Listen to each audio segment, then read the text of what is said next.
today I've got a Polaris Magnum 425. This is a four-wheel drive four-wheeler, and I got about 3 different things going on here that I wanted to share with you today. A couple different things we're doing to get this four-wheeler going. We had a customer bring this in, and he actually wanted to sell this four-wheeler. He was just frustrated with it. Wasn't starting properly. The belt was rubbing on this clutch cover here. He had to replace the clutch for I'm not sure what reason. We've got a starter drive here that was replaced, and it is functioning properly, no issues there. We've got a starter that turns over freely, no catching, spins over really well, so no issues there. We've got a battery that's just hanging off the side here. On the other side, we've got a major transmission noise. So I want to go over a couple of those things with you to start.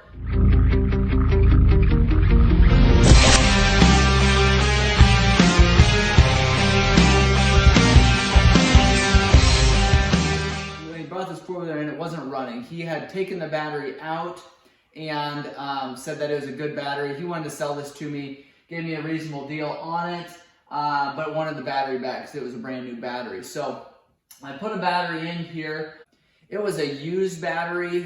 Didn't have a lot of cold crank amps on it, so when I turned it over, it was a very, very obnoxious noise, and I can show you that here in a second. So I went ahead and grabbed what I knew was a good battery out of a good running four-wheeler, put it in there, got the four-wheeler to start up. So I just wanted to let you know that. First off, if your battery may be showing 12 volts, may show that it's a good battery, but if it doesn't have enough cold cranking amps, it's going to make an obnoxious noise and not turn your four-wheeler over fast enough to engage that crankshaft and start that four-wheeler up. So I'm going to take you up to the handlebars now. I'm going to show you a couple things on this four-wheeler before I show you how to replace a couple sprockets. On the other side that's bad. We're going to throw the shift arms back together there, and then throw our clutch back together there, and try to we'll get a good cover for this clutch here so that we don't have it crack like this one is here. You can see they just put a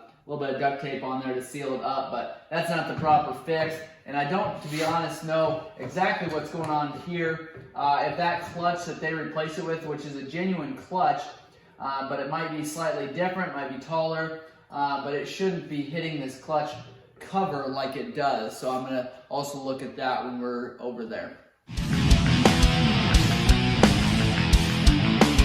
All right, on this side here, we put this battery in to start here just to see if we get it to go. It did not go. We've got a firepower battery here. You can see there 240 cold cranking amps on this battery. It replaces the YTX 14 HBS.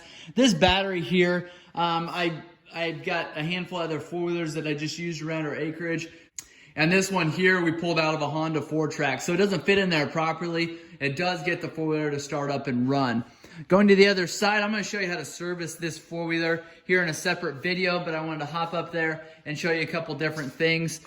Before we hop up there, we pulled this cover off of here. One of the major reasons why the customer said that he was wanting to get rid of this four-wheeler is because it's got some major transmission noise. Just first glance, I looked at it here and I see there that sprocket, that front sprocket there, on your transmission, so there's your transmission gear case there. There's your front sprocket that goes to the back of your four-wheeler there. That sprocket is completely worn down to almost nothing. It's got basically nothing on the teeth there. So I'm guessing the transmission noise that he was talking about was that chain just slipping over top of that sprocket. I did not see that until after I purchased it, and we're actually working on this 3 months after I had purchased this from this customer. I may get a hold of him and see if he wants to buy this back, because that was the main reason why he was just done with this four-wheeler. He didn't want to put in any more money into that transmission. So we pulled that cover off there just to verify that what we're saying is correct. We're going to pull this sprocket off, pull this sprocket off up here. That's going up to the four-wheel drive. We got to pull this disc off, this caliper, and we've got to remove that transmission to replace that sprocket. It is a very, very long process compared to, say, this sprocket here, which is a little bit time consuming. One of the things possibly that they were doing here, trying to figure out, I don't know what they were doing here. These shift rods are completely disconnected. I don't know if maybe in the diagnosing process they thought maybe they would just disconnect those, I guess, because they're not hooked up right now. Neither of them are. There's two rods right here that go up to your shift arm on the right hand side, and those are both disconnected. Not totally sure why, but we need to get those hooked back up. What I don't want to do is spend a lot of time fixing this countershaft sprocket here if possibly there is other transmission noise, if there's something more serious. So I'd like to get these hooked up and get it to go into gear to verify that that sprocket is for sure our problem and it's not an actual transmission problem. So hopping up to the handlebars, like I said about 5 minutes ago I would do.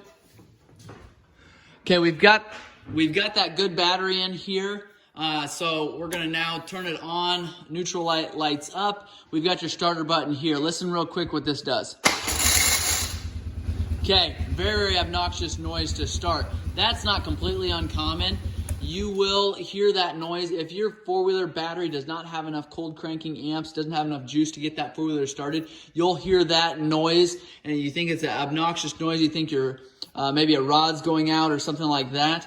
It is just your starter drive. They've got kind of a funky old design for their Bendix gear, their starter drive. That's why it does it. It's just not disengaging as quick as some of the other gears would. And so that is why you hear that noise. It's not the end of the world. The slower your battery cranks over that starter motor, the more obnoxious noise that's going to take. So as your battery kind of winds down its life, that noise may be getting worse and worse. You do want to make sure if that noise continues to get worse and worse that you go ahead and replace that battery, because what that is doing, and I'll show you down with that gear that I have pulled off there, I'll show you what that does, but it does wear into your starter and into your Bendix gear, your starter drive gear. And worst of all, it wears into your flywheel gear, which is a very, very expensive part and a little more difficult. You've got to have special tools to replace that. And I've showed you separate videos on that. I'll place a link below. But I wanted to show you that quick with the starter switch and the obnoxious noise that it makes. So I think that was kind of number one for the customer, why he didn't want this four-wheeler anymore. So we got that taken care of by replacing that battery. And next I'm going to hook these shifter rods up just to verify we don't have other noise in that transmission. And then after we do that, we're going to go over to the clutch side here and we're going to verify that we have the right clutch on here. Also going to verify that we have the right belt, and then we are going to replace that clutch cover. So quite a few projects on this Magnum 425. We're also going to do a carb clean on it. Starts up and idles fine. If you choke it, give it some gas. So I'm thinking we've got a pilot jet issue. I've got countless videos on carb cleans on these Magnum 425s, but I'll post a link below on that. Then, like I said, we're going to service it as well. So keep an eye out for the rest of my videos on this four-wheeler. Make sure you hit the notification bell below. Make sure you subscribe to our channel. Share this video with friends and family so they can have ATVs that run great again. I appreciate you guys watching.